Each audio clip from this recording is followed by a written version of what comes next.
a game that no gamer at the moment can seem to escape. Whether it's seeing clips of a peanut on your TikTok feed or your friends begging you for days on end to buy the game, you've definitely heard of it. For the maybe 3 people that don't know what Arc Raiders is, it's an extraction shooter developed by Embark Studios. You might be asking, Goth4, what's an extraction shooter? Well, it's pretty self-explanatory. It's a shooter that involves running around, dropping into a match, finding loot, crafting materials to make better gear to re-enter more matches with. The first game that comes to mind to most gamers when talking about extraction shooters is probably Escape from Tarkov, or maybe even Call of Duty's dogshit DMZ mode, if that's even still a mode. I don't know, I've avoided Call of Duty like it's an STD-riddled ex-girlfriend. But while playing with some friends, I started to ask myself, what is it that makes this game work? Why is it so popular, and what keeps us coming back raid after raid after raid? For a bit of background, I've been playing video games since around 2007. Some of my earliest childhood memories are actually of me and my brothers watching my dad play Gears of War. Anyway, in almost 20 years that I've been playing video games, I've played a lot of games, but it really wasn't around 2015 that I started to notice something that a lot of people were talking about, but they weren't necessarily doing anything about. Referring to the insane use of microtransactions in multiplayer games as popularized by Overwatch's loot box system. Nowadays, most games opt for the battle pass and item shop combo, and I know what you're going to say to me. Arc Raiders has that system too, to which I'll say, yeah, it does, but here's the key difference between Arc Raiders and games like Call of Duty, Halo Infinite, and Fortnite. The cosmetics found in this system fit the world and aesthetic of Arc Raiders, and the actual progression of the game isn't tied to a single one of these systems. Intelligence and community interaction at the forefront. You won't earn items from the Battle Pass or decks as they're known in Arc Raiders that give you a distinct advantage in the game.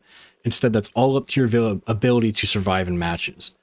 The game rewards critical thinking. You can load into a match and find exactly what you need to upgrade a workbench or an extremely valuable blueprint within minutes of your match. Now, you as the player need to think. Do you take the gamble of continuing to loot your surroundings knowing that a hostile raider or Arc forces could be nearby? Or do you leave with what you have and drop one item off while passing up better loot that could be right around the corner? Community interaction is integral to the gameplay of Arc Raiders. You may load into a game and see a group of randoms banding together to take down a huge boss, but you also might run into players looking to put a golf ball-sized hole in your skull for simply being in the wrong place at the wrong time. I've had many interactions with fellow raiders so far.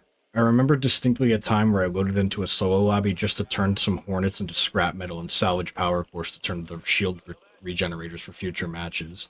I was low in health with no means to heal myself. A friendly raider saw me and we had a short conversation. I asked if he could spare a few bandages for me. He healed me up and we went our separate ways. A few minutes later I went to extract and I found his body laying in the sand just outside of the tram station. Whether for his good nature got the better of him or he tried to turn his gun on somebody is anybody's guess. Ultimately, I think that's why this game works. Each time you go topside, you're walking into the unknown, in every definition of the word. Unknown loot, unknown players, and unknown arcs. I believe that's something that we should praise the developers for. They've crafted a gameplay loop that keeps you on your toes from start to extract.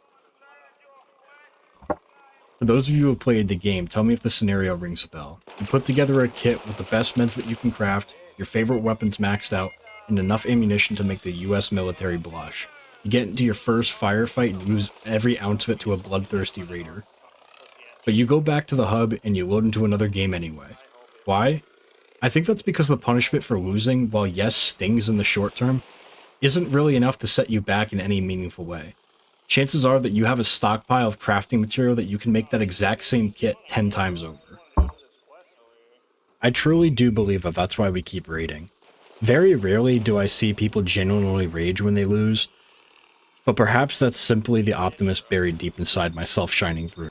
It's obvious that this was an intentional decision by Embark Studios here, which is why you get death messages like "you'll get them next time" and so on and so forth.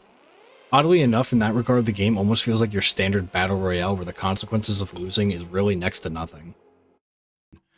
I think the answer as to why the game is so popular is everything I've illustrated so far. I also think that it being a massive breath of fresh air for a lot of players plays a huge role in this, kind of like how Helldivers 2 did in 2024.